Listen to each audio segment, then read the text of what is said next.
Square alert অরিজিনালসের সমস্ত গল্পের update পেতে এখনই সাবস্ক্রাইব করুন আমাদের ইউটিউব চ্যানেল। আজ গল্প পাঠে রয়েছি আমি ব্রতদীপ এবং বিভিন্ন চরিত্রে অভিক, শুভদীপ, ঝিনুক, বাপি, বর্ণালী, দেবজিৎ, অভিষেক ও সুপর্ণা।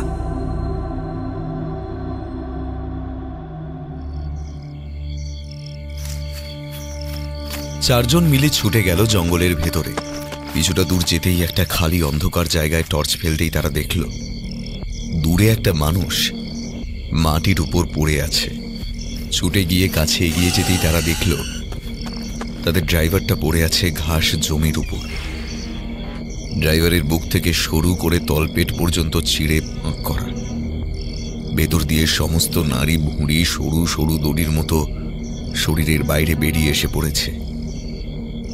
দেহটা রক্তস্নাত, চোখের মণি দুটো বাইরে বেরিয়ে এসে মাংসের সঙ্গে লেগে ঝুলছে, যেন কেউ খুবলে বার করে নিয়েছে চোখের মণি দুটো।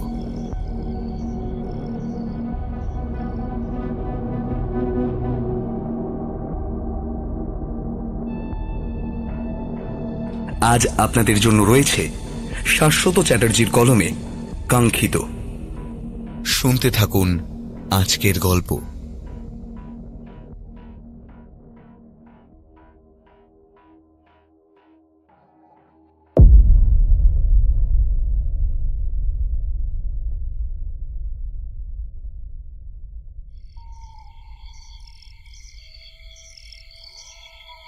পূর্ণিমার চাঁদের আলো ঝোপের পাশে জল শুকিয়ে যাওয়া মরা ঝিলটার মধ্যে এসে পড়ে চকচক করছে। চারিদিক থেকে রাতচরা পাখির ডাক এক নাগারে ভেসে আসছে। ঝিলের পাশের ঝোপটা হঠাৎ নড়ে উঠল। বেশ খানিকক্ষণ নাড়াচাড়া হওয়ার পর ঝোপের ভেতরের গহীন দুর্ভেদ্য অন্ধকার থেকে বেরিয়ে এলো একটা মাঝবয়সী লোক। লোকটা এতক্ষণ ঝোপের মধ্যেই লুকিয়েছিল। পুরুষটির মুখে চাঁদের জ্যোৎস্না আলো আধারি খেলা করছে। লোকটা ঝোপ থেকে এগিয়ে গিয়ে একটা বট গাছের কোনায় লুকোল। আস্তে করে লোকটা বট গাছের কোনা দিয়ে মুখ বাড়ালো এবং বেশ খানিকটা দূরে ঝোপঝাড়হীন এক ফাঁকা জায়গায় তাকালো। ফাঁকা জায়গায় একজন কালো জটাধারী কাপালিক ধুনির আগুন জ্বালিয়ে বসে বিড়বিড় করে মন্ত্র পড়ছে।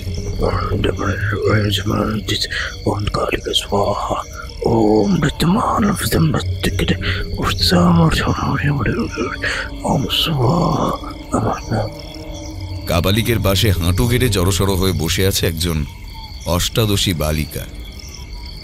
লোকটি চিনতে পারল মেয়েটিকে। লোকটিরই মেয়ে। মেয়েটি কাঁদছে দেখে যেন মনে হচ্ছে সে তার নিজের দুঃখের কথা কাপালিককে বলছে। এবার কাপালিকের গলা শোনা গেল। দূর থেকে হলেও কাপালিকের গলার স্বর বেশ কর্কশ এবং উচ্চ। কাপালিক বলল, চিন্তা করিস না, আমি তোর দুঃখ ঘুচিয়ে দেব। এই ধুনির আগুনে এসে হাতটা রাখ। মেয়েটা কাপালিকের কথা মতো ধুনির আগুনের সামনে এসে হাতটা রাখল। আগুনের লেলিহান শিখার উত্তাপ বেশ বুঝতে পারল মেয়েটা।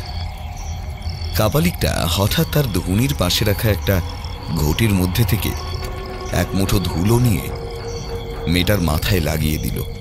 বল, তোর এই দুঃখের জন্য তুই কাকে দায়ী করতে চাস? মেয়েটার গলা থেকে বেরিয়ে এলো, আমার বাবাকে।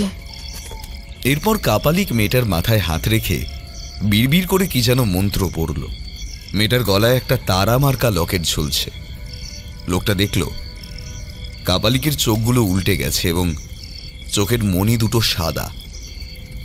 হঠাৎ মেয়েটা ছটফট করতে করতে মাটি থেকে লাফিয়ে উঠে এক ছুটে পেছন দিকে দূরে একটা অন্ধকারময় ঝোপে ঢুকে গেল। আর তার কিছুক্ষণ পরেই আঁধারচ্ছন্ন ঝোপ থেকে বেরিয়ে এলো অতিকায় কালো রঙের একটা দানবিক লোমশ নেকড়ে। নেকড়েটাকে দেখে মাঝবয়সী লোকটার বুকটা কেঁপে উঠল। কোনো স্বাভাবিক নেকড়ে বাঘ এত বড় হতে পারে না। দেখে মনে হতে লাগলো নেকড়েটা যেন ওই অন্ধকার মাখা ঘন ঝোপটা থেকে নয়, যেন পাতালের শেষ প্রান্তের নরক থেকে উঠে এসেছে। নেকড়েটা রাতের নক্ষত্রবিহীন নিকষ কালো যে অন্ধকার ঢাকা আকাশের দিকে তাকিয়ে বিকট গর্জন করে উঠল। এই গর্জন যেন নিমেষে অন্তরাত্মা কাঁপিয়ে দেয়। কাপালিকটা তার পোটলা থেকে দুটুকরো বড় বড় মাংস বের করে নেকড়েটার সামনে ফেলতে নিমেষে নেকড়েটা ছুরির ফলার মতো সাদা ধবধবে চকচকে বড় বড় দাঁত বের করে মাংসপিণ্ড দুটো ছিঁড়ে ছিঁড়ে খেয়ে নিল। ঝোপের আড়াল থেকে লোকটা দেখল মাংসের টুকরো দুটো শেষ করতে নেকড়েটার 3 সেকেন্ডও সময় লাগল না। খাওয়া শেষ করে নেকড়েটা আবার গর্জন করে উঠল। তার গর্জন শুনে মনে হচ্ছে তার ক্ষুধা মেটেনি। নেকড়েটা এবার কাপালিকটার দিকে এগিয়ে যাচ্ছে। কাপালিকটা আশ্চর্য হয়ে বলল, এই এই তুই এরকম করছিস কেন? আমার দিকে এগোচ্ছিস কেন? যা যা যা, চলে যা, চলে যা। নেকড়েটার দাঁতগুলো দিয়ে লালা ঝরে পড়ছে। কি হলো? কি হলো? তুই তুই এগিয়ে আসছিস কেন? হ্যাঁ, সরে যা, সরে যা বলছি। বটগাছের আড়াল থেকে লোকটা দেখতে পেল নেকড়েটা ঝাঁপিয়ে পড়েছে কাপালিকটার উপরে। কিছুক্ষণের মধ্যেই কাপালিকটার আর্তনাদ নেকড়েটার গর্জনে চাপা পড়ে গেল। তারপর নেকড়েটা তার দাঁত দিয়ে ঘাড়ের কাছে মাংস তুলে নিল কাপালিকটা। গলগলিয়ে বেরোনোর রক্তে ভেসে গেল জ্বলন্ত ধুনির পার্শ্ববর্তী খানিকটা ফাঁকা অংশ। বটগাছের আড়াল থেকে লোকটা দেখতে পেল কাটা কলা গাছের মতো ছটফট করতে করতে কাপালিকের দেহটা শান্ত হয়ে গেল, আর দেহটা ছিঁড়ে কুঁড়ে খেতে লাগলো নেকড়েটা। প্রচন্ড আতঙ্কে মুখ থেকে একটা আর্তনাদ বেরিয়ে গেল বটগাছের আড়ালে দাঁড়িয়ে থাকা লোকটা।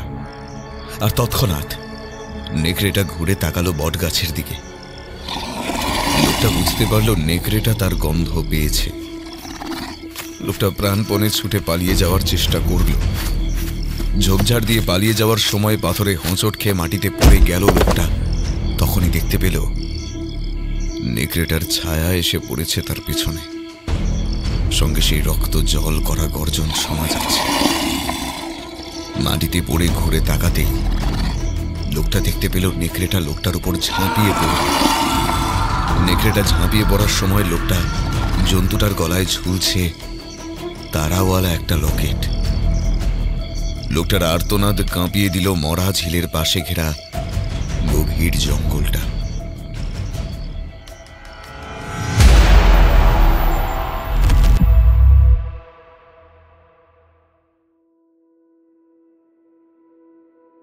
ইমেল মেসেজটা পেতেই মনটা ফুরফুরে হয়ে গেল অশ্রুজিতের। লোকাল থানার ওসি পজিশনে সে সিলেক্ট হয়েছে।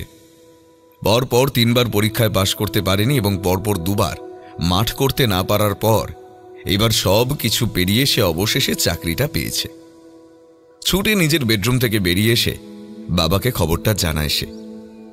বাবা বলল, আরে বাহ, এই তো বেশ ভালো কথা। আরও এগিয়ে চলো, তুমি আরও উন্নতি করো, আমি চাই সেটা তোমার হোক। তা আজকে বেশ খুশির জন্য বাড়িতে মাটন হবে। আর হ্যাঁ, মাটনটা কিন্তু আমি রান্না করব, কেমন? হ্যাঁ ঠিক আছে, তবে মাটনের পয়সাটা আমি দেবো। আর বাবা, তোমাকে একটা কথা বলা হয়নি। আবার কি কথা? আমরা একটু ঘুরতে যাচ্ছি, ফিরে এসেই আমি জয়েন করব। ঠিক আছে, কিন্তু আমরা আর তুমি ছাড়া আর কে কে যাবে? বাবা, আমি আর ত্রিবেণী ঘুরতে যাব, কাশিয়াং ডাউহিল। তা কজন যাচ্ছ ঘুরতে? আমি, ত্রিবেণী, ওর বান্ধবী মলি আর মলির বয়ফ্রেন্ড সুশান্ত, মোট 4 জন। আসলে বাবা, তোমাকে বলা হয়নি, ত্রিবেণী আমার বান্ধবী, মানে we are in a relationship. তা এইসব কদিন ধরে চলছে শুনতে পারি? মানে ওই 6 মাস মতো। একদিন নিয়ে আয় ওকে, আমিও একটু দেখি। তুমি কি ওকে দেখতে চাও বাবা? হ্যাঁ নিশ্চয়ই। বেশ, তো ঠিক আছে, আমি কালকে ওকে নিয়ে আসবো। ত্রিবেণীদের বাড়ি থেকে ফিরতে রাত হয়ে যায় অশ্রুজিতের। মেইন রোড দিয়ে কিছুক্ষণ গিয়ে তাড়াতাড়ি বাড়ি ফেরার জন্য একটা গলি দিয়ে শর্টকাট নেয় সে। পূর্ণিমার চাঁদের আলো মাঝে মাঝে রাস্তার উপর আলো ছায়া পরিবেশ সৃষ্টি করেছে। গড়িতে কয়েক পা যেতেই হঠাৎ থমকে দাঁড়িয়ে যায় অশ্রুজিৎ। পেছন দিক থেকে কেন কার নিঃশ্বাসের শব্দ আসছে, ঠিক যেন কোনো বুনো জন্তু নিঃশ্বাস নিচ্ছে। ঠিক পরবর্তী মুহূর্তে সে শুনতে পায় একটা গর্জন। গর্জনটা সম্ভবত ব্যাঘ্র জাতীয় কোনো জন্তুর, সম্ভবত কোনো নেকড়ের। শব্দটা যেন এগিয়ে আসছে। কোনো দিকে না তাকিয়ে জোরে পা চালাতে থাকে অশ্রুজিৎ। কিছু দূর ছুটে গিয়েই দেখতে পায় রাস্তার একপাশে একটা ল্যাম্পপোস্টের তলায় একটা লোক দাঁড়িয়ে আছে। তার মুখটা রাস্তার পাশের দেওয়ালের দিকে ফেরানো রয়েছে। লোকটা পেছন দিকে ফিরেই বলল, ছুটছেন কেন? নেকড়ে বাঘের গর্জন শুনেছেন বুঝি? অশ্রুজিৎ এগিয়ে বলে, হ্যাঁ হ্যাঁ হ্যাঁ, কিন্তু কিন্তু আপনি জানলেন কি করে? আপনিও শুনেছেন? লোকটার কাছে এগিয়ে যায় অশ্রুজিৎ। আপনার মুখটা দেখতে পাচ্ছি না, একটু এদিকে ঘুরবেন? লোকটা খিলখিল করে হাসতে থাকে। আমার মুখ দেখবেন? দাঁড়ান, দেখাচ্ছি। এই বলে লোকটা অশ্রুজিতের দিকে মুখ ঘোরালো। সঙ্গে সঙ্গে অশ্রুজিতের মনে হলো সে যেন মাথা ঘুরে পড়ে যাবে। লোকটার মুখের ডান দিকের চোখ থেকে শুরু করে পুরো গালটা নেই, যেন কেউ খুবলে মাংস তুলে নিয়েছে সেখান থেকে। চামড়ার ভেতর থেকে খুলির শক্ত হাড় দেখা যাচ্ছে। দেখুন, এই হচ্ছে আমার মুখ। ওই নেকড়ে বাঘটা আমার মুখের এই অবস্থা করেছিল, যেমন একটু পরে আপনারও ওই একই অবস্থা করবে।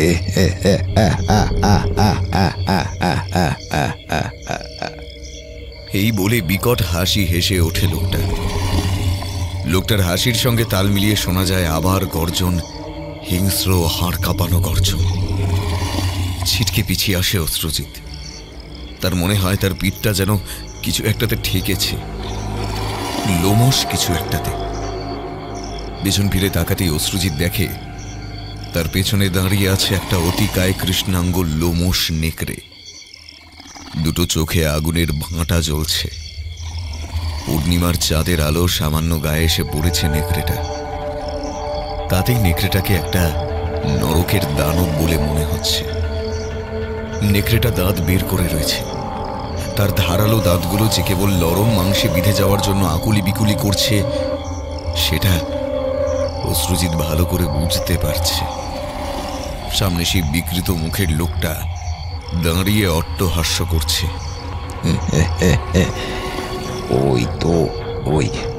ওই তো নেকড়ে বাঘটা এসেছে। এবার আপনার চিরশান্তি ঘটবে। নেকড়েটা প্রচণ্ড খিদে পেয়েছে। আজকে আপনি ওর খাবার। এখুনি আপনার আর কোনো চিহ্ন থাকবে না এই ইহজগতে। লোকটার কথা শেষ হতে না হতেই নেকড়েটা ঝাঁপিয়ে পড়ল অশ্রুজিতের।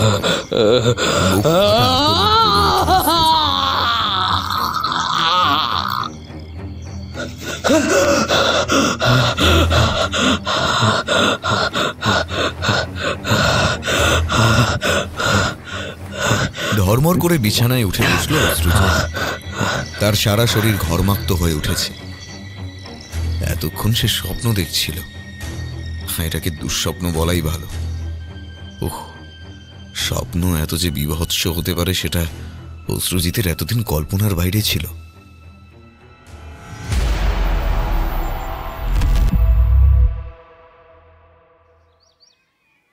সেদিন বিকেলে বাড়ির কাছাকাছি একটা পার্কে বসেছিল অশ্রুজিৎ আর ত্রিবেণী। অশ্রুজিৎ নিজের বাবার কাছে ত্রিবেণীকে নিয়ে যাওয়ার জন্য কথা বলছিল। ত্রিবেণী বলল, তোমার বাবা মানে আঙ্কেলের সঙ্গে দেখা করব? এটা তো খুব ভালো কথা, কিন্তু আমার খুব নার্ভাস ফিল হচ্ছে অশ্রুজিৎ। কেন? যদি ওনারা আমাকে পছন্দ না করেন, যদি উনি বলেন যে আমাকে তোমার জীবন থেকে সরে যেতে, তাহলে? কথাগুলো বলার সময় ত্রিবেণীর বুকে দোদুল্যমান তারাওয়ালা লকেটটা চকচক করছিল। আরে rubbish, you are thinking completely absurd. এসব কিচ্ছু হবে না, বিশ্বাস করো। আরে আমার বাবা তোমার আমার সম্পর্কটা মেনে নেবে, আমি যতদূর লোকটাকে জানি। তোমাকে আমার থেকে আলাদা করতে কেউ পারবে না ত্রিবেণী, কেউ না। কথাটা বলেই ফাঁকা পার্কে দুহাতে ত্রিবেণীর গাল দুটো আলতো করে ধরে তার কপালে সশব্দে একটা আলতো চুম্বন করে দেয়। আচ্ছা ত্রিবেণী, তুমি সমস্ত জামা কাপড় গুছিয়ে নিয়েছো তো? আমরা কিন্তু পরশুদিনই বেরিয়ে পড়ছি। তোমার মাসিকে বলে দেওয়া আছে তো? হ্যাঁ, মাসিকে সব কথা বলেছি। মাসি তো এমনিতে কোনো আপত্তি করে না, তাই একবার বলতেই বলল হ্যাঁ ঠিক আছে।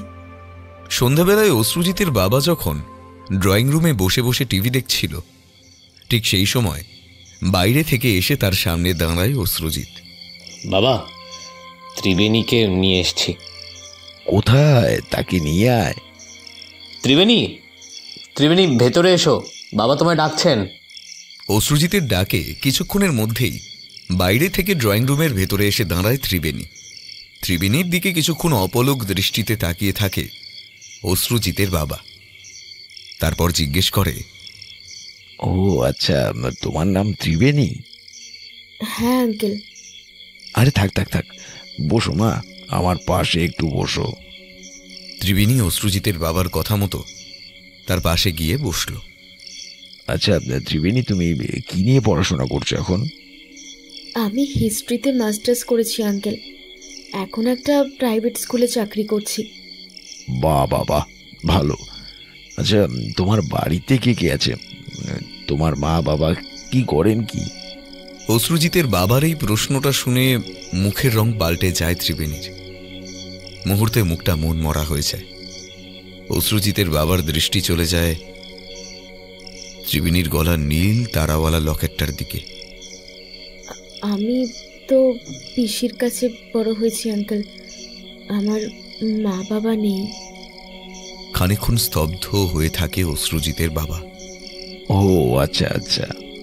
আমার পিসির কাছে শুনেছি আমার যখন 3 বছর বয়স তখন আমার মা মারা যায়, আর 4 বছর আগে আমার বাবা নিখোঁজ হয়ে যায়।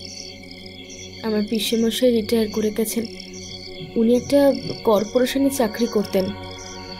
ওনার পেনশনের টাকাতেই আমাদের সংসার চলে, আর আমি স্কুল থেকে যেটা পাই সেটা দিয়ে আমি নিজের খরচা আর আমার মাস্টার্সের খরচাটা চালিয়ে নিই। তোমার বাবা নিখোঁজ হয়ে যায়? হ্যাঁ আঙ্কেল, নিখোঁজ হয়ে যায়। বাবাকে অনেক খুঁজেছি কিন্তু বাবার কোনো ট্রেস পাইনি। অশ্রুজিতের বাবা আরো কাছে এগিয়ে এলো ত্রিবেণীর। তারপর ত্রিবেণীর মাথায় হাত রাখল। এই আমার এই ছেলেটাকে না একটু দেখো মা, বড় ভালো ছেলে, আর ও তোমাকে খুব ভালোবাসে। আচ্ছা যাও অশ্রুজিৎ, তুমি ওকে নিয়ে ওই ঘরে গিয়ে বসো, আমি তোমাদের জন্য একটু ওই খাবারের ব্যবস্থা করি। দেখতে দেখতে দুদিন পরেই চলে এলো অশ্রুজিৎদের ঘুরতে যাওয়ার দিন। কার্শিয়াং যাওয়ার দিন সন্ধ্যায় অশ্রুজিৎ আর ত্রিবেণী হাওড়া স্টেশনে এসে দেখল মলি আর সুশান্ত আগে থেকে স্টেশনে এসে উপস্থিত। ওরা অপেক্ষা করছিল ওদের জন্য। মলি ত্রিবেণী আর অশ্রুজিৎকে হাত নেড়ে ডাকল। ওরা দুজন কাছে এগিয়ে যেতেই সুশান্ত অশ্রুজিতের পিঠ চাপড়ে বলল, আরে ভাই, অনেক দিন পর ঘুরতে যাওয়া হচ্ছে, হ্যাঁ কি বলো? চুটিয়ে মজা করব। এই আমি কিন্তু আমার গিটারটা সঙ্গে করে নিয়ে এসেছি। অশ্রুজিৎ লক্ষ্য করে সুশান্তর কাঁধে গিটারের ব্যাগ ঝুলছে। মলি বলল, আজকে ত্রিবেণীকে কিন্তু দারুণ লাগছে, অশ্রুজিৎকেও কিন্তু বেশ লাগছে। দুজনকে যেন মনে হচ্ছে হাতিবাগান থেকে কেনা দুটো লাভ বার্ড, তাই না? অশ্রুজিৎ আর ত্রিবেণী দুজনেই হাসল। সুশান্ত তাড়াতাড়ি বলল, এই ট্রেন আসছে মলি, চলো আমরা তাড়াতাড়ি করে ট্রেনে উঠে বসে পড়ি। ও সুজিত ভাই, চলো তাড়াতাড়ি উঠে পড়ে আমাদের সিটটা খুঁজে পড়ে বসে পড়া যাক। জানলার ধারে সিট রয়েছে আমাদের। জানালার ধারে দুটো সিটে, একটা সিটে দুজন মেয়ে বসলো, আর একটায় অশ্রুজিৎ আর সুশান্ত বসল। ওরা বসতেই মলি ত্রিবেণীকে বলে উঠল, এই ত্রিবেণী, অন্তাক্ষরী খেললে কেমন হয় রে? ত্রিবেণীও বেশ উৎফুল্ল হয়ে বলে উঠল, তাহলে খেলাই যায়, কি বলো অশ্রুজিৎ? ত্রিবেণী আর মলির কথায় অশ্রুজিৎ আর সুশান্ত দুজনেই সায় দিল। ঠিক আছে, তাহলে শুরু করা যাক। প্রথমে আমি, তারপর অশ্রুজিৎ, তারপর ওদিকে মলি, আর সবার শেষে ত্রিবেণী। ওকে, তাহলে শুরু করছি। হ্যাঁ, তুমি রবে নীরবে হৃদয়ে মম, তুমি রবে নীরবে। ইতিমধ্যে রাতের অন্ধকার নিস্তব্ধতা ফুঁড়ে হুইসেল তুলে ট্রেন চলতে শুরু করেছে। বাকি সন্ধেটা হই হুল্লোড় গান বাজনা করে কেটে গেল ওদের। রাত্রি 11টায় যখন গোটা ট্রেন শান্ত, সবাই খেদে যে যার বার্থে ঘুমিয়ে পড়েছে, তখন হঠাৎ ত্রিবেণী প্রাকৃতিক প্রয়োজনে ওয়াশরুমে যায়। ওয়াশরুমে যাওয়ার সময় ত্রিবেণী অশ্রুজিৎকে জাগিয়ে গিয়েছিল, তাই অশ্রুজিৎ ত্রিবেণী ফিরে আসার অপেক্ষা করছিল। হঠাৎ মনে হলো কি যেন একটা ট্রেনের এই প্রান্ত থেকে ওই প্রান্ত ছুটে গেল। যে ছুটে গেল সে যেন ঠিক মানুষ নয়। অশ্রুজিতের বুকটা ধপ করে উঠল। যে ছুটে গেল, খানিকক্ষণের জন্য মনে হলো সে যেন একটা কালো লোমশ জানোয়ার। তার মনে হলো সে যেন একটা গর্জন শুনতে পাচ্ছে, তার কানেই বাজে। জানোয়ারের পাশবিক গর্জন, ঠিক যেন একটা বুনো হিংস্র নেকড়ে দাঁড়িয়ে গর্জন করছে। অশ্রুজিৎ শুয়েছিল লোয়ার বার্থে, উঠে বসে পড়ে সে। তখনই যেন মনে হয় লোমশ জন্তুটা আবারও যেন বজ্র বিদ্যুৎ বেগে অন্য প্রান্ত থেকে আর এক প্রান্তে ওয়াশরুমের দিকে ছুটে গেল। এগিয়ে গিয়ে অশ্রুজিৎ ওয়াশরুমের দিকে গেল। ওয়াশরুমে যেতে যেতে পথে ত্রিবেণীর সঙ্গে দেখা হলো তার। ত্রিবেণী ওয়াশরুম থেকে ফিরে আসছে। ও, তুমিও ওয়াশরুম যাচ্ছ? যাও। অশ্রুজিৎ ওয়াশরুমে গিয়ে আবার এসে লোয়ার বার্থে শুয়ে পড়ল। শোয়ার আগে একবার আর চোখে ত্রিবেণীকে দেখে নিল। মেয়েটা মিডল বার্থে উঠে পড়ে ঘুমিয়ে পড়েছে আবার। পরদিন সকালে তারা এনজিপিতে নামল। সেখানে মলির মাস্তুতো দিদির বাড়ি দুপুরবেলাটা কাটিয়ে সন্ধে হতে না হতেই তারা একটা অ্যাম্বাসেডার বুক করে কার্শিয়াংয়ের উদ্দেশ্যে রওনা হলো। লামাহাটার জঙ্গল দিয়ে যাওয়ার সময় হঠাৎ অ্যাম্বাসেডারটা থেমে গেল। ড্রাইভার গাড়ি থেকে বেরিয়ে এসে অ্যাম্বাসেডারটার সামনের বনেট চেক করতে করতেই দেখল গাড়িতে এক বিন্দুও তেল অবশিষ্ট নেই। স্যার, আপনারা একটু বসুন, গাড়িতে তেল নেই আসলে। আমি আমি আমি তেল আনতে যাচ্ছি। এই সামনের কোনো হোমস্টে থেকেই তেল পেয়ে যাব। অশ্রুজিৎ বলল, এখানে কারোর বাড়িতে তুমি তেল পেয়ে যাবে? হ্যাঁ স্যার, বাড়ি বা হোমস্টেতে তেল পেয়ে যাব, কারণ এখানকার বেশিরভাগ লোকেরাই তো গাড়ি চালায়, তাই ওদের কাছে তেল থাকে। কথা শেষ করে ড্রাইভারটা গাড়ির ডিকি থেকে একটা প্লাস্টিকের সাদা রঙের জার বার করে। হাঁটতে হাঁটতে দূরে অন্ধকারে মিলিয়ে গেল। অশ্রুজিৎ সিগারেট খাবে বলে গাড়ি থেকে বেরিয়ে এলো। ওর সঙ্গে সঙ্গে ত্রিবেণীও বেরিয়ে এলো। ত্রিবেণী অশ্রুজিৎকে বলল, আমি একটু আশপাশটা ঘুরে দেখি। যাও, কিন্তু অন্ধকার তো, বেশি দূর যেও না। না না, কাছাকাছি থাকবো, তুমি ফোন করলেই এসে যাব। বেশ, ঠিক আছে। ওরা দুজন মলি আর সুশান্তকে ত্রিবেণীর সঙ্গে যাবে কিনা সেটা জিজ্ঞেস করায় সুশান্ত বলল, না ভাই, তোমরাই বেরিয়ে এসো। আমার আর মলির আর শরীরে দিচ্ছে না গো, আমরা হোমস্টেতে গিয়েই ঘুমিয়ে পড়বো। অগত্যা ত্রিবেণী অন্যদিকে চলে গেল আর অশ্রুজিৎ সিগারেট ধরিয়ে একটা শুক টান দিতে দিতে পা চালিয়ে একটি জঙ্গলের ভেতরের দিকে গেল। এক হাতে টর্চ নিয়ে একটু হাঁটতে হাঁটতে জঙ্গলের সামনে এসে দাঁড়ালো অশ্রুজিৎ। জঙ্গলটা একেবারে নিস্তব্ধ, নিশ্চুপ, অন্ধকারে ছেয়ে আছে। যেন এখানে একটা পিন পড়লেও সেই পিনের শব্দ শোনা যাবে। হঠাৎ উল্টো দিক থেকে একটা আর্তনাদ শোনা গেল। আর্তনাদটা দূরে কোথাও থেকে আসছে। গলার স্বরটা চিনতে পারে অশ্রুজিৎ। এটা ওদের ড্রাইভারের কণ্ঠস্বর। সঙ্গে সঙ্গে ছুটে গাড়ির দিকে আসতে থাকে অশ্রুজিৎ। গাড়িতে ফিরে এসে দেখে ততক্ষণে ত্রিবেণীও গাড়ির সামনে এসে পড়েছে। সবাই শুনেছে এই আর্তনাদ। সুশান্ত অশ্রুজিৎ আসতেই বলল, শব্দটা মনে হয় জঙ্গলের ভেতর থেকে আসছে। আমাদের ড্রাইভারের গলা না? চারজন মিলে ছুটে গেল জঙ্গলের ভেতরে। কিছুটা দূর যেতেই একটা খালি অন্ধকার জায়গায় টর্চ ফেলতেই তারা দেখল দূরে একটা মানুষ মাটির উপর পড়ে আছে। ছুটে গিয়ে কাছে এগিয়ে যেতেই তারা দেখল তাদের ড্রাইভারটা পড়ে আছে ঘাস জমির উপর। ড্রাইভারের বুক থেকে সরু করে তলপেট পর্যন্ত ছিঁড়ে ফাঁক করা। ভেতর দিয়ে সমস্ত নাড়ি ভুঁড়ি সরু সরু দড়ির মতো শরীরের বাইরে বেরিয়ে এসে পড়েছে। দেহটা রক্তস্নাত। চোখের মণি দুটো বাইরে বেরিয়ে এসে মাংসের সঙ্গে লেগে ঝুলছে, যেন কেউ খুবলে বার করে নিয়েছে চোখের মণি দুটো। মলি ভয়ে চেঁচিয়ে উঠল, Oh my God! It's so horrible. Completely beyond the imagination. Oh my God! বিস্মিত গলায় মলির মুখ থেকে কথাগুলো বেরিয়ে এলো। মলি ভীত সন্ত্রস্ত হয়ে সুশান্তকে জড়িয়ে ধরে শক্ত করে। ত্রিবেণী একেবারে নিশ্চুপ হয়ে দাঁড়িয়ে যায়। তারও যেন চোখে মুখে আতঙ্ক। এই দৃশ্য দেখে অশ্রুজিৎ আর সেখানে দাঁড়িয়ে থাকতে পারল না। দূরে পাশে সরে ঘাস জমির একটা ফাঁকা জায়গায় হরহর করে বমি করে ফেলল। সারা শরীর যেন তার গুলিয়ে উঠেছে, মাথাটা ঝিমঝিম করছে। ড্রাইভারের লাশটা যেখানে পড়ে আছে সেখান থেকে শুরু হয়েছে মাটিতে বড় বড় রক্ত মাখা থাবার দাগ। সেই থাবার দাগটা সোজা চলে গেছে কিছুটা দূরে একটা ঝোপের দিকে। দেখে মনে হয় কোনো বনজ জন্তু সোজা গিয়ে ওই ঝোপের মধ্যে ঢুকে গেছে, তারপর ঝোপের ভেতরে গিয়ে বেমালুম গায়েব হয়ে গেছে। তারপর আর কোনো পায়ের ছাপ নেই। অশ্রুজিৎ আর সুশান্ত দুজনে এগিয়ে ঝোপের ভেতর ঢুকে তারপর ভিতরে কিছু না পেয়ে কিছুক্ষণের মধ্যেই সেখান থেকে বেরিয়ে আসে। অশ্রুজিৎ সুশান্তকে বলল, ড্রাইভারের এই অবস্থা বোধহয় কোনো হিংস্র জানোয়ারই করেছে।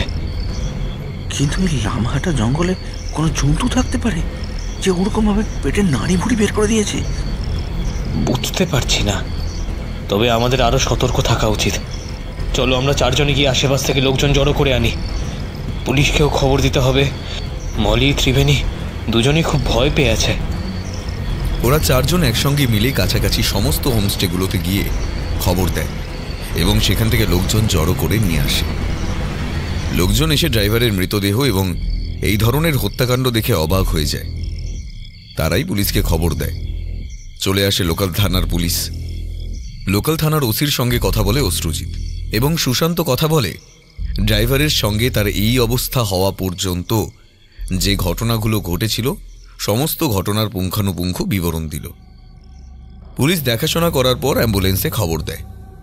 অ্যাম্বুলেন্স থেকে এসে ড্রাইভারের লাশটা মর্গে নিয়ে যাওয়ার ব্যবস্থা করে। ওসি নিজের পুলিশ জিপ গাড়িতে ওদের চারজনকে ওদের গন্তব্যে পৌঁছে দিয়ে চলে যায়। হোমস্টেতে ঢুকে ওরা চারজনেই ওদের ক্লান্ত শরীর এলিয়ে দেয়। সেদিন রাতে আর কেউ কোনো বেশি কথা না বলে যে যার মতো শুয়ে পড়ে। একেই তো সকাল পর্যন্ত জলপাইগুড়ি আসা অবধি ট্রেন জার্নির ক্লান্তির ধকল, তাছাড়া এখন এই ধরনের ভয়াবহ ঘটনায় তাদের মন ও শরীর দুটোই যেন আরো বিধ্বস্ত হয়ে গেছে। তাই তাদের শরীর ছেড়ে দিয়েছে। হোমস্টেটিতে মোট দুটো ঘর। একটি ঘরে ত্রিবেণী আর মলি শুয়ে পড়ল, আরেকটি ঘরে দুজন ছেলে অর্থাৎ অশ্রুজিৎ এবং সুশান্ত শুয়ে পড়ল। মাঝরাতে ঘুমটা ভেঙে যায় অশ্রুজিতের। টয়লেটে যাওয়ার জন্য বাথরুমে যায় সে। এই অঞ্চলে ঠান্ডাটা বেশ ভালোই রয়েছে, তবুও যেন গরম লাগছে অশ্রুজিতের। বাথরুমের বেসিনে কলটা খুলে মুখে চোখে জল দেয় সে। তারপর বেসিনের সামনের আয়নাটার দিকে চোখ পড়ে তার। তৎক্ষণাৎ সে চমকে যায়। তার সারা শরীরের রক্ত যেন এক নিমেষে জল হয়ে যায়। অশ্রুজিৎ আয়না দিয়ে দেখে বন্ধ বাথরুমে তার ঠিক পেছনেই দাঁড়িয়ে আছে এক অতি কায়ে নেকড়ে। আতঙ্কে শিহরিত হয়ে আস্তে আস্তে পেছন ফিরে তাকায় অশ্রুজিৎ, কিন্তু কই, সেখানে তো কোনো নেকড়ে বাঘ নেই। তাহলে এতক্ষণ কি কাছের আয়নাতে সে ভুল দেখছিল? না, আজকে এই মর্মান্তিক ঘটনাটা আর সারাদিনের ধকল তার মাথায় যেন ভুলভাল চিন্তার উদ্রেক ঘটিয়েছে। এসব না ভেবে সে আবার বিছানায় এসে শুয়ে পড়ল, ঘুমিয়ে পড়ল সে। পরের দিন সকালে তারা একটা গাড়ি বুক করে ডাউহিল, লাভা লোলেগাঁও, ইচ্ছেগাঁও ও শিলারির গাঁও দেখে যখন নিজেদের হোমস্টেতে ফিরল তখন সন্ধে হয়ে গিয়েছে।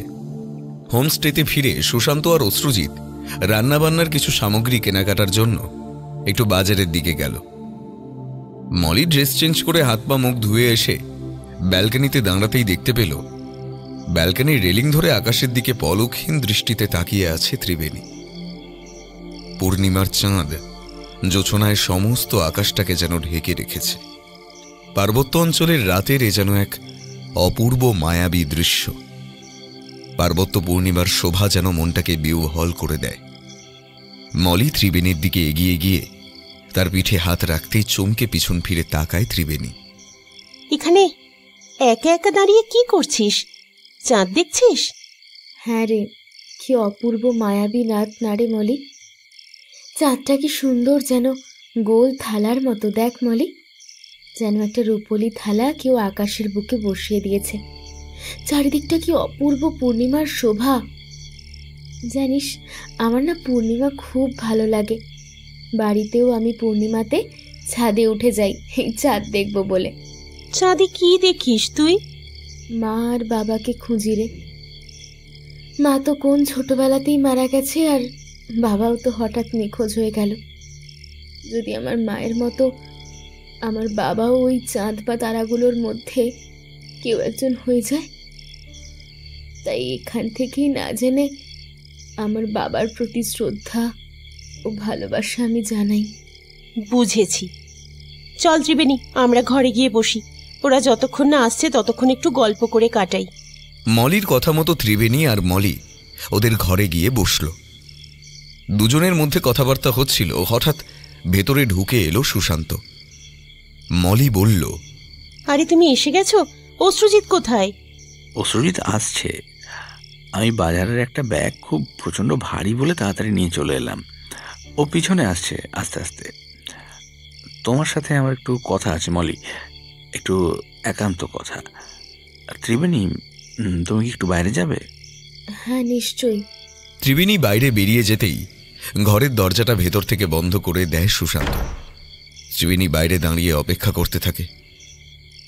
ইতিমধ্যে হোমস্টের বাইরে অশ্রুজিতের গলা পাওয়া যায়। ত্রিবেণী ছুটে বেরিয়ে আসে রাস্তায়, আর বেরিয়ে এসে সে পাথরের মতো স্থির হয়ে যায়। ত্রিবেণী দেখে অশ্রুজিৎ আর সুশান্ত দাঁড়িয়ে আছে। সুশান্ত বলল, ওহ ত্রিবেণী, উফ বাবা, এই তুমি আমাদের বাজার ভর্তি ব্যাগ দুটো নিয়ে যাও তো। উফ, খুব ভারী বাবা। এই মলি কোথায়? মলিকে ডাকো, মলি তোমার সঙ্গে হাত লাগাক। সুশান্তদা, তুমি এখানে? আমি এইখানে মানে? একটু আগেই তো তুমি আমাদের ঘরে এলে, যখন আমি আর মলি গল্প করছিলাম।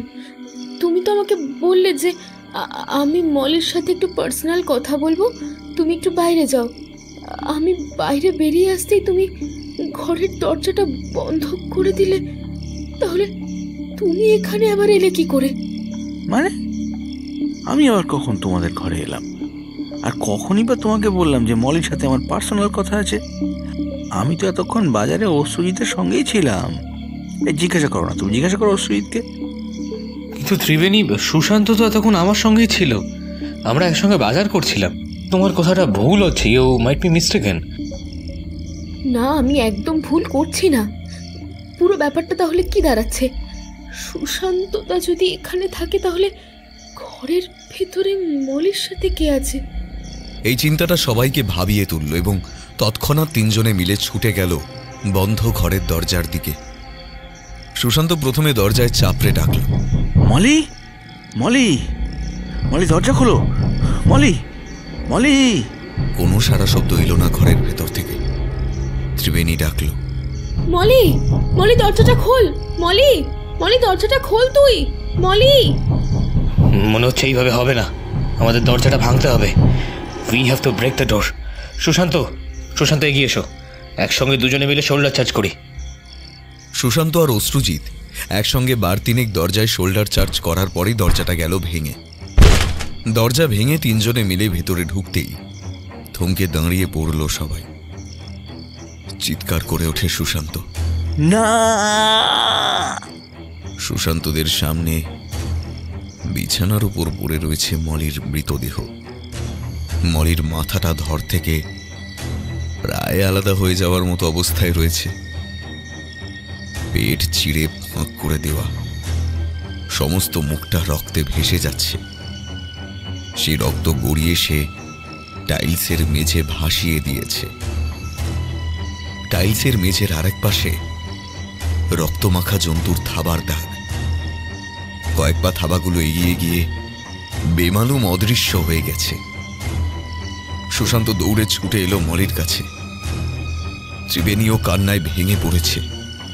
সুশান্ত মলির দেহটা কোলে নিয়ে মেঝেতে বসে পড়ে বুক ফাটা কান্নায় ভেঙে পড়ল।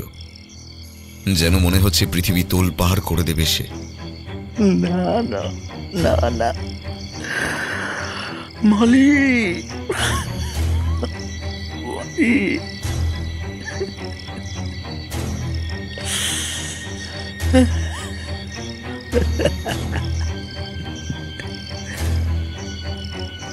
মলির মৃতদেহটাকে দেখে লাফিয়ে দরজার বাইরে বেরিয়ে যায় সুশান্ত। অশ্রুজিৎ আর ত্রিবেণী সুশান্তর পেছন পেছন দৌড়ে আসে। সুশান্ত রাস্তায় নেমে যায়, অন্ধকার ঝোপঝাড়ে খোঁজে। ব্যর্থ হয়ে ফিরে এসে বলে, আমি ছাড়বো না। যে জঙ্গলি জন্তু মালিকে মেরে থাকুক না কেন, আমি তাকে ছাড়বো না। আমি তাকে ছাড়বো না, ছাড়বো না, ছাড়বো না, ছাড়বো না, ছাড়বো না। ত্রিবেণী সুশান্তকে সামলাতে থাকে আর অশ্রুজিৎ পুলিশকে ফোন করে। পুলিশের জিপটা হোমস্টের সামনে আসতেই জিপের আওয়াজে আশপাশ থেকে লোকজন এসে জড়ো হলো সবাই। এই ঘটনায় আতঙ্কিত হয়ে আছে। পুলিশ এসেই সোজা ভেতরে ঢুকে গেল হোমস্টের। লোকাল থানার ওসি অশ্রুজিৎ আর ত্রিবেণীর সঙ্গে কথা বলল। সুশান্তকেও অনেক কথা জিজ্ঞেস করল, কিন্তু সুশান্ত সঠিক কোনো উত্তর দিল না। দেখেই মনে হচ্ছে ও আর ওর মধ্যে নেই। ওসি ওর মনের অবস্থা বুঝতে পেরে ওকে আর বেশি প্রশ্ন করল না। অ্যাম্বুলেন্স ডাকিয়ে মৃতদেহটা মর্গে পাঠানোর ব্যবস্থা করল। যাওয়ার সময় অশ্রুজিৎকে বলে গেল, আপনারা একটু সাবধানে থাকবেন। বডিটা আমি পোস্টমর্টমের জন্য নিয়ে যাচ্ছি। রাতের মধ্যে আপনারা বডিটা সৎকারের জন্য পেয়ে যাবেন। সেই রাতটা খুবই হৃদয় বিদারক এবং মর্মান্তিক অনুভূতির মধ্যে দিয়ে কাটল অশ্রুজিৎ, ত্রিবেণী আর সুশান্তর। হোমস্টে থেকে দূরে একটি শ্মশানে মলির দেহ দাহ করা হল। মলির এনজিপির মাস্তুত দিদিদেরও ডাকা হয়েছিল। সেই রাতে ত্রিবেণী, অশ্রুজিৎ আর সুশান্ত একসঙ্গে একটা ঘরেই রাতটা কাটিয়ে দিল। অশ্রুজিৎ আর সুশান্ত মেঝেতে চাদর পেতে শুল, আর ত্রিবেণী বিছানায় শুয়ে পড়ল। পরের দিন সকালে ত্রিবেণী আর অশ্রুজিৎ সুশান্তকে অনেক সান্ত্বনা দিল। সুশান্ত যেন একেবারে গুম মেরে গেছে। জলখাবার সেরে অশ্রুজিৎ ত্রিবেণীকে বলল, এখানে তো আমাদের দু একদিন থাকতে হবে। লোকাল থানায় ওসি গতকাল আমাদের এখানে কদিন থাকতে বলে গেছে। এখন যদি আমরা হুট করে এখান থেকে চলে যাই, তাহলে ভাববে আমরাই হয়তো ড্রাইভার হত্যা বা মলির হত্যার পিছনে অপরাধী। তুমি সুশান্তর সঙ্গে থাকো, ওর সাথে একটু কথা বলো। ওর মনের অবস্থা খুব একটা ভালো না। আমি একটু দারোগা বাবুর সঙ্গে কথা বলে আসি, বুঝলে? আর তাছাড়া আমার পরিচয়টা তো দেওয়া হয়নি। আমি যে কিছুদিনের মধ্যেই কলকাতার ওসি হিসেবে জয়েন করছি সেটা জানিয়ে আসি, হয়তো কাজে লাগবে। এলাম। থানার দারোগাবাবু সকালের খবরের কাগজের পাতায় চোখ বোলাচ্ছিল। অশ্রুজিতের ডাকে মুখের সামনে থেকে পেপারটা সরিয়ে বসলেন তিনি। আসুন, বসুন।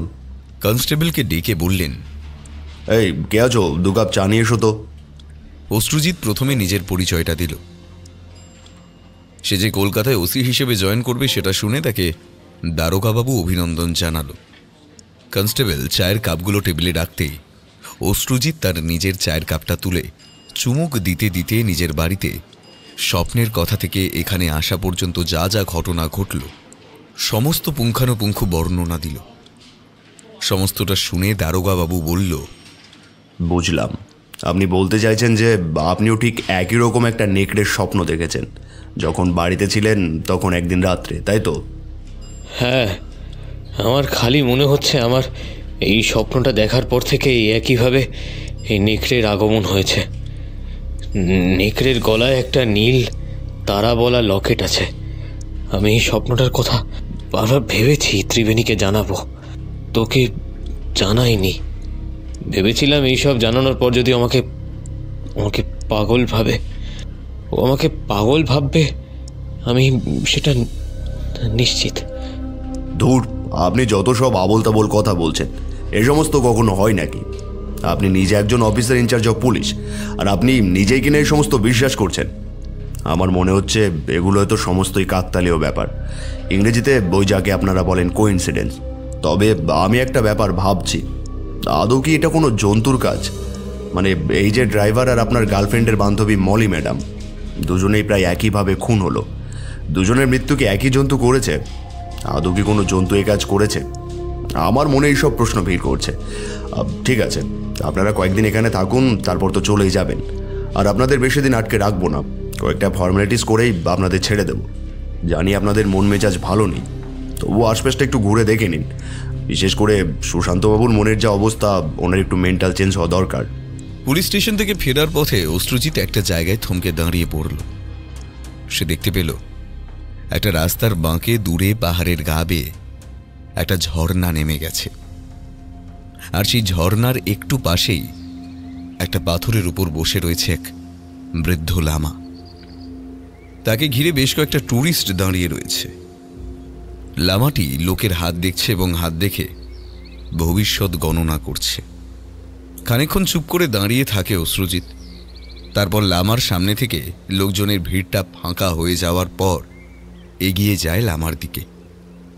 অশ্রুজিৎকে এগিয়ে আসতে দেখে লামাটি মৃদুমন্দ হাসল।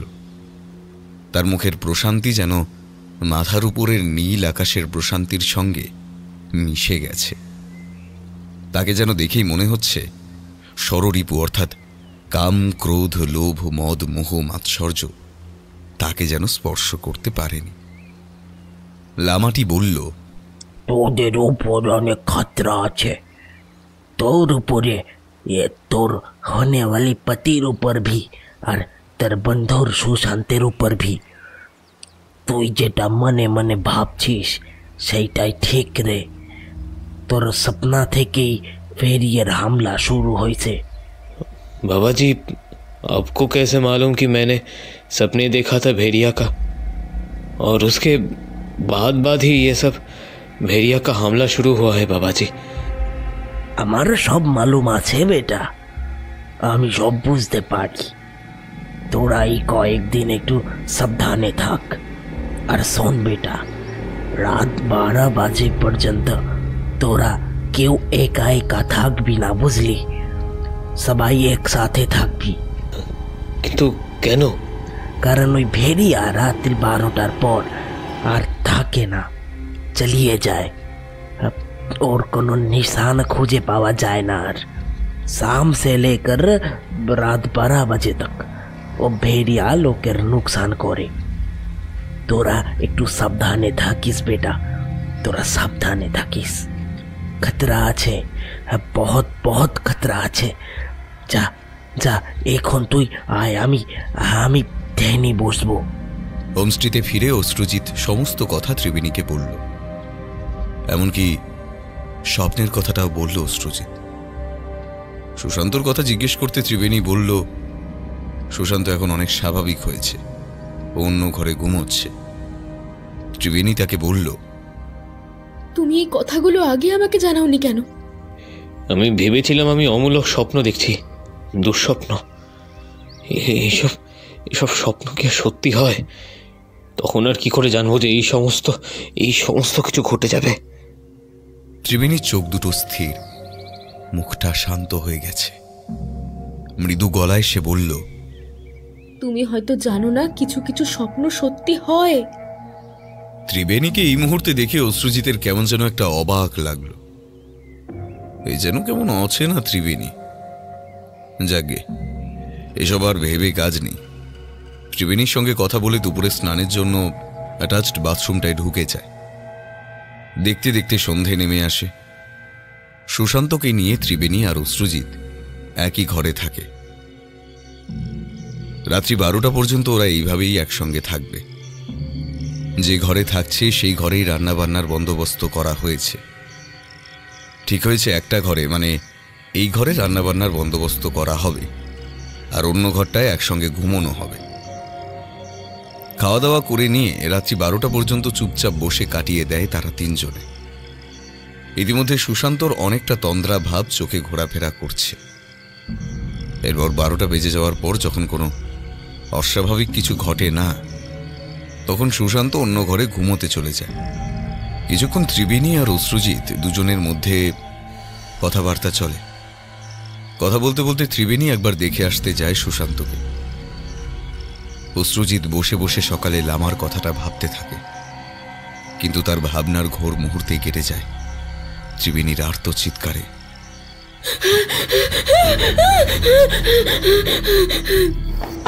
দিগ্বিদিক জ্ঞান শূন্য হয়ে ত্রিবেণীর আর্ত চিৎকার শুনে পাশের ঘরে ছুটে যায় অশ্রুজিৎ, আর গিয়ে দেখে ত্রিবেণী ঘরের অ্যাটাচড বাথরুমটার সামনে দাঁড়িয়ে থরথর করে কাঁপছে। আর বাথরুমের ভেতর দরজা খুলে হাট হয়ে পড়ে আছে সুশান্তর নিথর দেহ। বুক থেকে শুরু করে তলপেট পর্যন্ত অংশ চিরে ফাঁক করা। ভেতরের নাড়ি ভুঁড়িগুলো বাইরে বেরিয়ে এসে দলা পাকিয়ে গেছে। তার দুগাল থেকে মাংস খুবলে নিয়েছে কেউ। মেঝেতে রক্ত লাগা পায়ের থাবার দাগ সোজা বাইরের ব্যালকানিতে গিয়ে হারিয়ে গেছে। ত্রিবেণী আতঙ্কিত কণ্ঠে বলল, আমি এই ঘরে এসে দেখি সুশান্তদা কোথাও নেই। হঠাৎ তারপর এগিয়ে গিয়ে দেখি বাথরুমটার দরজা খোলা, আর সুশান্তদা ওখানে পড়ে আছে। ব্যালকনির দরজার দিকে খাবার দাগ। প্রচন্ড ভয়ে আমি চিৎকার করে উঠি। এই দৃশ্য অশ্রুজিতের মনের ভিতরেও চরম ভীতির সঞ্চার করে। কিন্তু একটা জিনিস তার মাথায় ঘুরপাক খেতে থাকে।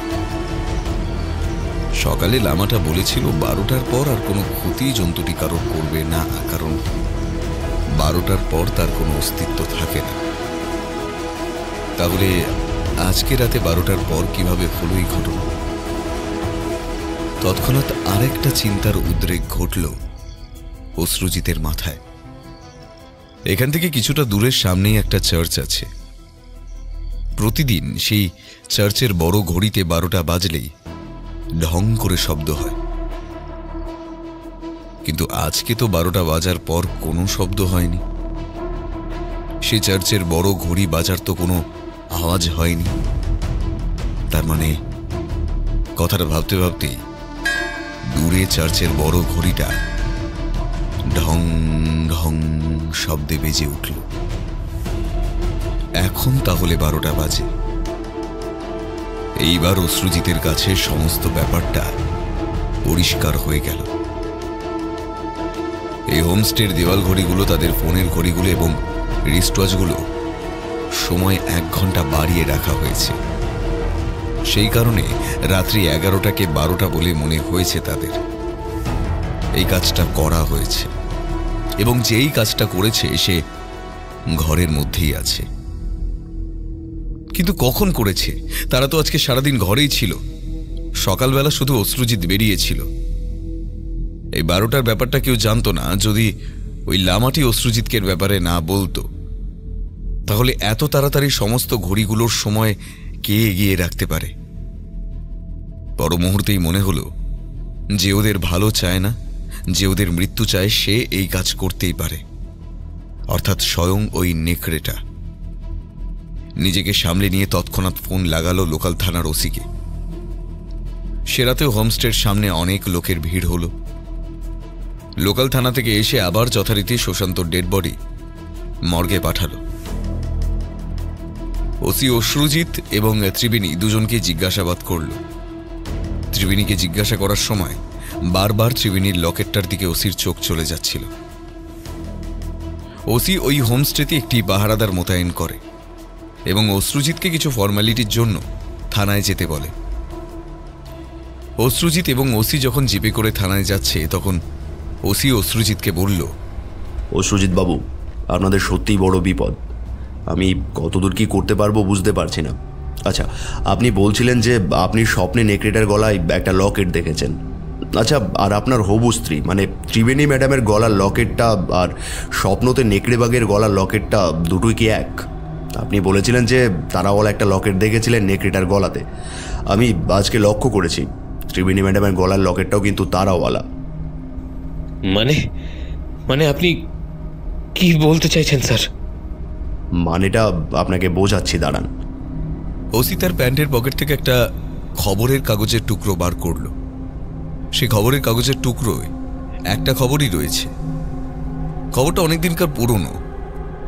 খবরটার হেডলাইনের মাথায় নীল কালির পেন দিয়ে গোল করে দাগ করা। এই যে খবরটা দেখছেন অশ্রুজিৎ বাবু, এটা 4 বছর আগেকার খবর। সুন্দরবনের একটা অঞ্চলে একজন ভদ্রলোকের লাশ পাওয়া যায়। ভদ্রলোকের লাশের সারা শরীর থেকে এমনভাবে মাংস খুবলে নেওয়া হয়েছে যে ভদ্রলোকটিকে দেখে আর শনাক্ত করা যায়নি। লোকে মনে করেছে এটা বাঘের কাজ। কিন্তু আমি গতকাল সুন্দরবনের বর্তমান ফরেস্ট রেঞ্জার আর পরিচিত বন্ধু এবং ওখানকার থানার বড় বউর কাছ থেকে খোঁজ নিয়ে জেনেছি যে অঞ্চলে লোকটার মৃতদেহ পাওয়া গেছে ওই অঞ্চলে নাকি বাঘ আসে না।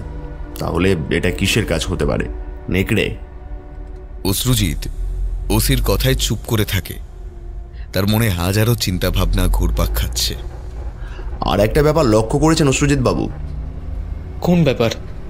ঠিক 4 বছর আগেই ত্রিবেণী ম্যাডামের বাবা নিখোঁজ হয়ে যান। মানে আপনি আমাকে যেরকম বলেছিলেন। আর দেখুন, এই ঘটনাটাও কিন্তু ঠিক 4 বছর আগেকারই। সোজা হয়ে বসে অশ্রুজিৎ। মানে আপনি কি বলতে চাইছেন একটু খোলসা করে বলবেন প্লিজ? আমি কিছু বলতে চাইছি না। I am just looking for a link between this two matter. Ashrujit babu, van হেলসিং Hollywood মুভিটা দেখেছেন? মুভিটা ভ্যাম্পায়ারের মুভি। মুভিটা দেখে থাকলে দেখবেন যে মুভির নায়ক মানে প্রোটাগনিস্ট হিউ জ্যাকম্যানের একটা ক্ষমতা ছিল। সেটা হলো তিনি নেকড়ে মানবে পরিণত হতে পারতেন। নেকড়ে মানবে পরিণত হয়ে তিনি দুষ্টু ভ্যাম্পায়ারদের বিনাশ করতেন। ছটফট করে ওঠে অশ্রুজিৎ। মানে আপনি বলতে চাইছেন ত্রিবেণী? আমি কিছু বলতে চাইছি না, এটা আমার অনুমান মাত্র। এই কদিন একটু সাবধানে থাকবেন আর ত্রিবেণী ম্যাডামের উপর চোখ রাখবেন। আজকে রাতে আমিও থাকবো আপনাদের সাথে। আমার মন বলছে আজকে রাতে ওই নেকড়েটা আসবে আপনার ক্ষতি করতে। আমি রাতে গিয়ে লুকিয়ে আপনাদের হোমস্টেতে পাহারা দেব।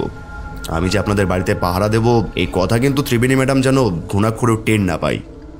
থানায় এসে কিছু ফর্মালিটিস করে সুশান্তর বডি নিয়ে অশ্রুজিৎ ফিরে যায় হোমস্টেতে।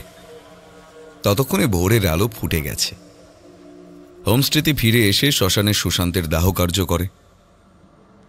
সারাটা দিন দেখতে দেখতে কেটে গিয়ে আবার রাত আসে। সারাদিনের ধকলে সেই রাতে 9টার মধ্যে ঘুমিয়ে পড়ে অশ্রুজিৎ আর ত্রিবেণী। ত্রিবেণীর পাশে শুলেও মরার মতো মটকা মেরে পড়ে থাকে অশ্রুজিৎ। 1 ঘন্টা পর হঠাৎ দেখে ত্রিবেণী আস্তে আস্তে বিছানা ছেড়ে উঠে দরজা খুলে সিঁড়ি দিয়ে নিচের দিকে রাস্তায় নেমে যাচ্ছে। চুপিসারে ত্রিবেণীর পিছনে ধাওয়া করে অশ্রুজিৎ। রাস্তায় নেমে অশ্রুজিৎ অবাক হয়ে যায়। যে পাহারাদারটা এখানে মোতায়েন করা হয়েছিল তারা যেন অজ্ঞান হয়ে পড়ে আছে। ত্রিবেণী আস্তে আস্তে দূরে জঙ্গলের দিকে চলে যাচ্ছে। অশ্রুজিৎ ওর পিছু নিল। কিছু দূর গিয়ে ত্রিবেণী হঠাৎ থমকে দাঁড়িয়ে পড়ল। সঙ্গে সঙ্গে পিছনে দাঁড়িয়ে পড়ল অশ্রুজিৎ। হঠাৎ ত্রিবেণী অশ্রুজিতের দিকে ঘুরে তাকালো। যাক, আমার প্ল্যানটা তাহলে কাজ করেছে। দারোগা বাবুর কথা মতো কাজ করেছিলাম। এখন দেখছি ওনার কথাটা একদম ঠিক। তুমি ঠিক এত দূর আমার পিছন পিছন এসেছো। মানে এটা তুমি কি বলছো ত্রিবেণী? আর আমাদের হোমস্টের পাহারাদারটা অমন অজ্ঞান হয়ে পড়ে আছে কেন? কি করেছো তুমি ওদের সাথে? শয়তান, শয়তান, পিশাচি! তুমি ওকে মেরে ফেলতে চাও? তুমি তাহলে নেকড়ে হয়ে যাও, তাই তো? তুমি তাহলে নেকড়ে মানবী। আজ তোমার নিস্তার নেই। ও আচ্ছা, আমি নেকড়ে মানবিক, তাই তো? তার মানে তুমি বলতে চাইছো এই 3টে খুন, এই 3টে হত্যা যে বিভৎসভাবে হয়েছে সেগুলো আমি করেছি, তুমি কিচ্ছু করনি, তাই না? নেকড়ে মানবী আমি, তাই তো? তুমি নয়, তাই না? মনে এসব তুমি কি বলছো? পেছন দিক থেকে ওসির গলা ভেসে আসে। ত্রিবেণী ম্যাডাম যা বলছে ঠিকই বলছে অশ্রুজিৎ বাবু। আপনি কি এটা অস্বীকার করবেন যে আপনি নেকড়ে নন? নিন, আর ভনিতা করবেন না। এবার আপনার স্বরূপটা প্রকাশ করে ফেলুন। কি আপনি বলবেন নাকি আমি বলবো? কি যাতা বলছেন? ঠিক আছে, আমি বলি। ভুল হলে দয়া করে আপনি আমাকে সংশোধন করে দেবেন। আপনি নেকড়ে মানব ওরফে নেকড়ে মানবী। আপনারা প্রথমে সুন্দরবনের দিকে থাকতেন। তখন আপনার বয়স ছিল 11 কি 12। আপনার বাবা ভালোবাসতেন কন্যা সন্তান। তিনি চেয়েছিলেন ওনার জীবনে যেন একটা কন্যা সন্তান আসে, কিন্তু ভাগ্যের ফেরে পুত্র সন্তান হয় ওনার। ব্যাস, উনি ক্ষুব্ধ হয়ে ওঠেন। আপনি জন্মানোর কয়েক বছর পরেই আপনার মা মারা যায়। আপনার বাবা সমস্ত দুঃখ দুর্দশার জন্য আপনাকে অপয়া বলে দায়ী করে। তারপর আপনাকে হোস্টেলে পাঠিয়ে দেয়। 11 বছর বয়স যখন আপনার, তখন আপনি ফিরে আসেন হোস্টেল থেকে। সেই মুহূর্তে আপনার বাবা আপনাকে দেখে আবার রেগে যায়। আপনার বাবা মেয়ের সন্তানের দুঃখ ভোলার জন্য একটা উপায় বের করে। আপনাকে জোর করে হরমোনাল ইঞ্জেকশন পুশ করে, যাতে আপনি ছেলে থেকে মেয়েতে পরিবর্তিত হন। ইনজেক্ট করার পর আপনার কণ্ঠস্বর মেয়েলি কণ্ঠস্বরে পরিণত হতো। আপনি তখন মেয়ের গলায় কথা বলতেন। আপনার বাবা এতে খুশি হতো। এমনকি আপনার বাবা আপনাকে মেয়েদের জামা প্যান্টও পরাতো। ইংরেজি ভাষায় এটাকে বলে ট্রান্সভেস্টিজম। আপনার বাবার আপনার প্রতি করা এই অত্যাচার থেকে আপনি আপনার বাবার প্রতি বীতশ্রদ্ধ হয়ে উঠলেন। তাই একদিন জঙ্গলে এক কাপালিকের কাছে আপনার মনের দুঃখ উজাড় করে দিলেন। আপনার বাবা আপনার কার্যক্রমের কথা বুঝতে পেরেছিল, তাই জঙ্গলে একটা বটগাছের আড়াল থেকে লুকিয়ে লুকিয়ে আপনাদের এই ব্যাপারটা লক্ষ্য করেছিল। ওই কাপালিকটি আপনাকে মন্ত্র বলে নেকড়ে মানব বানিয়ে দিল। আপনার গলায় একটা তারাওয়ালা লকেট ছিল। আপনি নেকড়ে মানব হওয়ার পরেও সেই লকেটটা রয়ে গেল। আপনি প্রথমে ক্ষুধা মেটানোর জন্য কাপালিককে হত্যা করে তার মাংস খেলেন। এই ঘটনাটা আপনার বাবা আড়াল থেকে দেখে ফেলে, আর ভয়াবহ ঘটনার অভিঘাতে তিনি খানিকটা আর্তনাদ করে ফেলেন। আপনি মানে নেকড়ে রূপী আপনি তখন আপনার বাবার দিকে দৌড়তে থাকেন। একসময় বাবাকে ধরে ফেলেন এবং হত্যা করেন। এই ঘটনাটা খবরের কাগজে বেরিয়েছিল 4 বছর আগে। আপনার এই অলৌকিক শক্তির ব্যাপারে একজন জানত। সে ছিল অনাথ। সে আপনাকে দত্তক নেয়। যিনি এখন আপনার বাবার পরিচয় রয়েছেন কলকাতায়, উনি আপনাকে বড় করেছেন। আপনাকে উনি আপন ছেলের মতোই ভালোবাসত, তাই আপনিও ওনার কোনো ক্ষতি করেননি। দুজনে বেশ ভালোই বাবা ছেলের পরিচয় ছিলেন। আপনি আপনার গলার লকেটটা ত্রিবেণী ম্যাডামকে দিয়ে দিয়েছিলেন, তাই তো? আজকে যখন আমি ত্রিবেণী ম্যাডামকে সন্দেহ করছিলাম, তখন আপনি মনে করেছিলেন যাক, আমার ওপর আর কোনো সন্দেহই পড়ল না, সমস্তটা ত্রিবেণীর দিকেই ঘুরে গেল। ভাগ্যিস ত্রিবেণীর গলায় লকেটটা ছিল। নিজের বাবাকে হত্যা করার পর থেকে, মানে আপনি প্রথম যেদিন নেকড়ে মানব হন, তারপর থেকে আপনি নেকড়ে হওয়া বা নেকড়ে বাঘে পরিণত হওয়া বন্ধ করে দিয়েছিলেন। কোনো কারণে হয়তো বন্ধ হয়ে গিয়েছিল, কিন্তু আবার এত বছর পর কিছুদিন আগেই আপনি রাতে যে স্বপ্নটা দেখলেন, তার মাধ্যমে আপনার আবার এই ইচ্ছেটা জাগরিত হলো নেকড়ে হওয়ার ইচ্ছে। তারপর থেকে আপনি যাদেরকে একা পেয়েছেন তাদেরকে নেকড়ে মানব হয়ে হত্যা করেছেন। এখানে ঘুরতে এসে প্রথমে ড্রাইভারকে হত্যা করেছেন, তারপর মলি ম্যাডামকে হত্যা করেছেন, এবং গত রাতে সুশান্ত বউকে হত্যা করলেন, কি তাই তো? কিন্তু আমি কেন ওদের হত্যা করব? আমি তো সবসময় ত্রিবেণীর সাথে সাথে ছিলাম। ত্রিবেণী ছিলাম না? বলো ত্রিবেণী, তুমি তো জানো, তুমি সবসময় আমার সঙ্গে ছিলে যখন এই 3টে খুন হয়েছে, ঠিক কিনা? ত্রিবেণী ম্যাডামের কিছু বলার নেই, কারণ প্রথমটা ধরতে পারেনি। আমি আজ সকালে আপনার সাথে কথা বলার পর ত্রিবেণী ম্যাডামের বাড়িতে এবং আপনাদের বাড়িতে সন্ধ্যের বসে সার্চিংয়ের জন্য লোক পাঠাই। ত্রিবেণী ম্যাডামের বাড়ি থেকে কিছু না পাওয়া গেলেও আপনাদের বাড়ি থেকে পাওয়া যায় সেই খবরের কাগজের টুকরোটা, যেটা আমি আজ সকালে আপনাকে দেখিয়েছিলাম। এরপর সন্ধ্যের জেরে আপনার সৎবাবাকে চাপে ফেলে জিজ্ঞাসাবাদ করতেই তিনি সমস্তটা উগড়ে দিয়েছিলেন। এদিকে আমি পুরনো পেপার ঘেটে 4 বছর আগের ওই পেপারটা খুঁজে বের করি। পেপারের খবরের ওই বিশেষ অংশটাকে কেটে নিয়ে পেন দিয়ে দাগ করে রাখি। এগুলো করি কাল রাত্রি নাগাদ। আপনি সুশান্ত বউকে হত্যা করার পর আমাকে যখন ডাকলেন, তার আগে আমি এটারও খোঁজ নিই যে ত্রিবেণী ম্যাডামের বাবা নিখোঁজ হয়ে যাওয়ার পেছনে এই রহস্যের কোনো কানেকশন আছে কিনা। কিন্তু পরে জানতে পারলাম ত্রিবেণী ম্যাডামের বাবা এমনি নিখোঁজ হয়েছেন, এর সাথে রহস্যের কোনো যোগাযোগ নেই। কিন্তু আপনাকে খবরের কাগজে বেরোনো ওই ঘটনাটা আমি ত্রিবেণী ম্যাডামের বাবার নিখোঁজের সাথে যুক্ত করে আপনাকে একটু ভড়কে দিলাম। আপনি খবরের কাগজটা দেখে চিনতে পারলেও কোনো উচ্চবাচ্য করলেন না। আপনি ভাবলেন আমি ত্রিবেণী ম্যাডামকে সন্দেহ করেছি। আপনি আজ সকালে ফিরে আসার আগে আমি ত্রিবেণী ম্যাডামকে ফোন করে আপনার ব্যাপারে সমস্ত তথ্যটা বলি। তারপর ম্যাডামকে আজকে রাত্রিবেলায় এই নাটকটা করতে বলি। ত্রিবেণী ম্যাডাম আপনি যে কোনো লামার কাছে গিয়েছিলেন বা পথে যে কোনো লামার সাথে দেখা হয়েছিল সে ব্যাপারে আমাকে বলে। আজ সকালে আপনি যখন ফিরে এসে সুশান্তর মৃতদেহ সৎকার করছিলেন সেই সময় আমি খুঁজে খুঁজে ওই লামার সাথে কথা বলি। ওই লামার কাছ থেকে একটা নতুন জিনিস জানতে পারি যে নেকড়েটার সম্ভবত একটা শক্তি আছে। সেটা হলো নেকড়েটা রূপ বদল করতে পারে এবং একের বেশি সংখ্যায় অস্তিত্ব ধারণ করতে পারে। এই কথাটা আমি তৎক্ষণাৎ ত্রিবেণী ম্যাডামকে ফোন করে জানাই। আমার ব্যাপারটা পুরো ক্লিয়ার হয়ে যায় আস্তে আস্তে। আপনি একটু আগে বলছিলেন না যে ড্রাইভার, মলি ম্যাডাম আর সুশান্তকে যখন নেকড়েতে হত্যা করে তখন আপনি তো ত্রিবেণীর সঙ্গেই ছিলেন, তাই তো? আসলে আপনি সে সময় একাধিক অস্তিত্ব ধারণ করে নেকড়ে মানবের রূপ নিয়ে খুনগুলো করে এসেছেন এবং সবকটা হত্যা এমনভাবেই করেছেন যাতে সমস্ত সন্দেহটা ত্রিবেণী ম্যাডামের দিকে যায়, আপনার উপর নয়। আপনি যখন এই হত্যাগুলো করেছেন মানে নেকড়ে মানবের রূপ নিয়েছেন তার আগে নিজের শরীরে নিজে হরমোনাল ইঞ্জেকশন পুট করে নারীত্ব ভাবটা জাগিয়ে নিয়েছেন, তারপর হত্যাগুলো করেছেন। গতকাল রাত্রে আপনি সমস্ত ঘড়ির সময় 1 ঘন্টা আগে করে দিয়েছিলেন যাতে 12টা কখন বাজবে সেটা কেউ বুঝতে না পারে, কারণ 12টা বাজলে আপনার নেকড়ে রূপের আর কোনো অস্তিত্ব থাকবে না, আপনি আবার সাধারণ মানুষ হয়ে যাবেন। আজকে এখনো 12টা কিন্তু বাজেনি, এরই মধ্যে আপনার অস্তিত্বকে আজ ঘুচিয়ে দেব। এবার একটা অট্টহাস্য করে ওঠে অশ্রুজিৎ।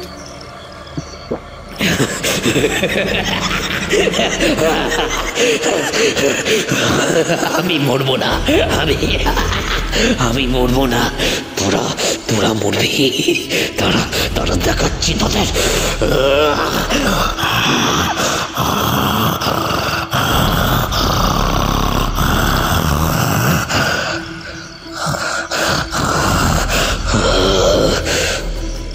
এই বলে অশ্রুজিৎ পকেট থেকে একটা কাঁচের ছোট্ট ভাইল আর একটা সিরিঞ্জ বের করে। তারপর ভাইল থেকে ওষুধটা সিরিঞ্জে ঢুকিয়ে নিয়ে সিরিঞ্জটা ইনজেক্ট করে দেয় নিজের শরীরে। মুহূর্তে গলাটা পাল্টে যায় অশ্রুজিতের, মেলি কণ্ঠস্বর বেরিয়ে আসে মুখ থেকে। এবার তোরা দেখবি আমি কি জিনিস, আমি কি রূপ ধারণ করতে পারি। মরার আগে তোরা দেখে নে আমার রূপটা। তোরা যখন আমার ব্যাপারে সবকিছু জেনেই গেছিস তখন তোদের আর বাঁচিয়ে রেখে লাভ নেই। তোদের অবস্থাও এখন ওদের 3 জনের মতনই হবে। রাত বাড়ছে, আমার খিদেও পেয়েছে, এবার খিদের জ্বালাটা মেটাবো। ওসি আর ত্রিবেণী দেখল অশ্রুজিৎ মাটিতে বসে পড়ে 4 পে জন্তুর মতো দাঁড়ালো। তারপর হঠাৎ তার সারা শরীরের বড় বড় লোম গুঁজিয়ে উঠল।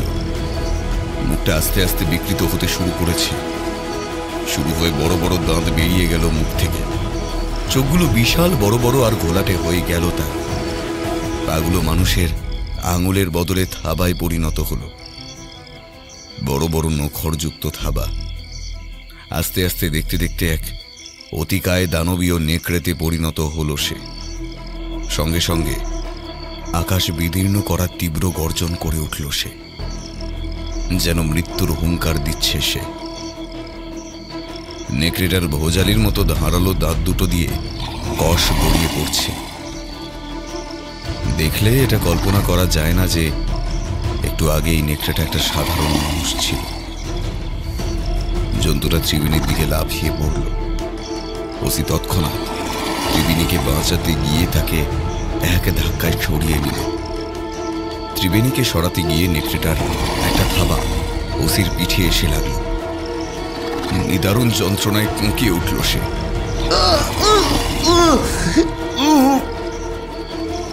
তবুও দুজনে ছুটতে লাগলো।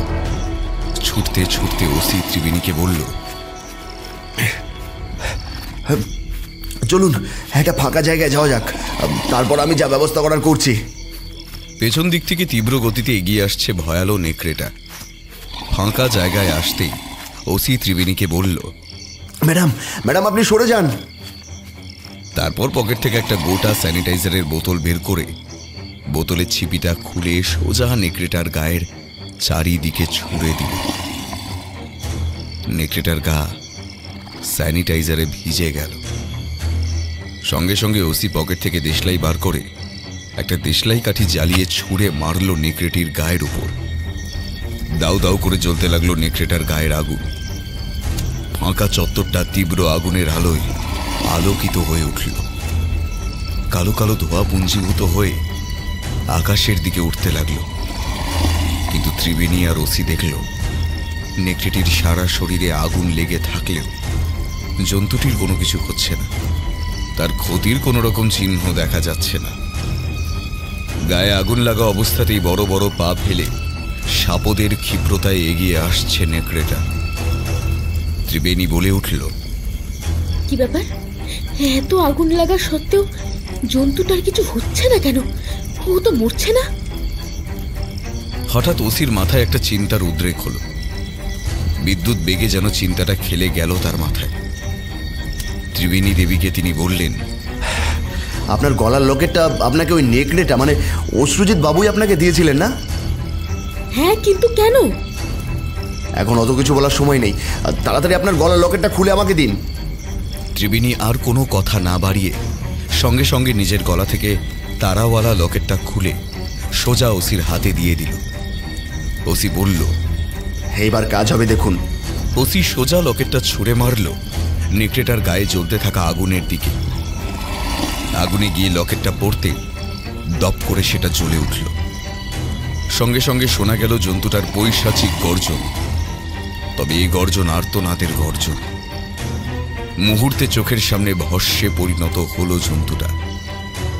সেই ভস্ম থেকে রাশি রাশি ধোঁয়া উঠে অন্ধকার আকাশে মিলিয়ে যাচ্ছে।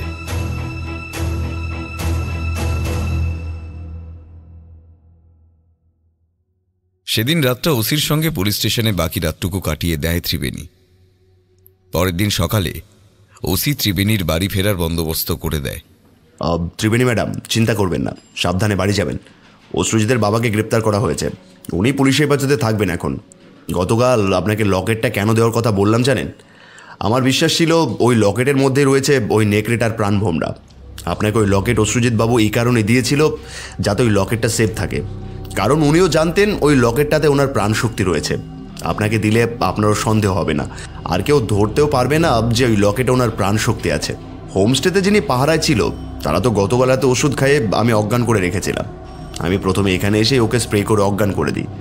এখন জ্ঞান ফিরেছে, উনি সুস্থ আছে, কিন্তু উনি কোনো ব্যাপারটায় আন্দাজ করতেই পারেননি। তারা জানে না যে অশ্রুজিৎ বাবু নিখোঁজ হয়ে গেছে। গতকাল জঙ্গলের ওই ফাঁকা জায়গাটাতে জন্তুটা পুড়ে যাওয়ার সময় যে আগুন জ্বলছিল, সেই আগুনের টের ওই অঞ্চলে কেউই পায়নি। ঠিক যেন কোনো অলৌকিক শক্তি বলে ওখানে যে আগুন জ্বলেছে ওই জায়গাটা দেখলে মনেই হচ্ছে না। আমাদের সেই বিভীষিকাময় মুহূর্তটা যেন পার্থিব দুনিয়ার আড়ালে চলে গেছে। তাই কালকে রাতের ঘটনাটা কোনো মানুষই টের পায়নি, শুধুমাত্র আপনি আর আমি ছাড়া। ভালো থাকবেন, আবার দেখা হবে। ত্রিবেণী দেখল গাড়ি চলতে শুরু করেছে ফিরতি পথ ধরে।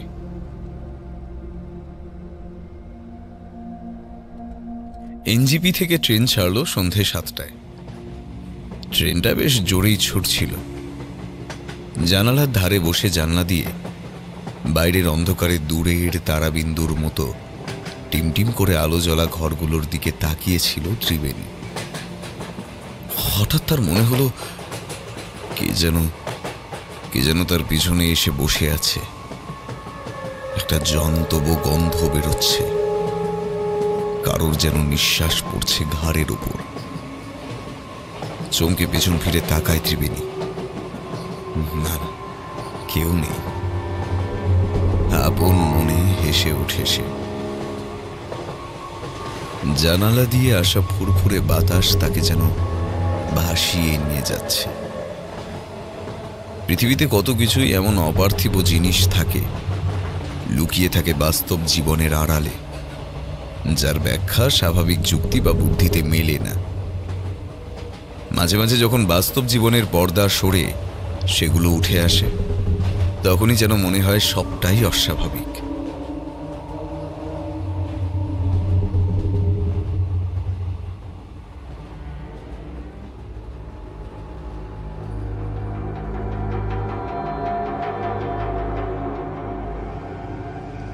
কেমন লাগছে আমাদের গল্প তা অবশ্যই জানান আমাদের কমেন্ট করে। ফিরে আসছি ঠিক আগামী সপ্তাহে আরও একটি ভয় নিয়ে। ততক্ষণের জন্য সবাই ভালো থাকুন এবং গল্প শুনুন।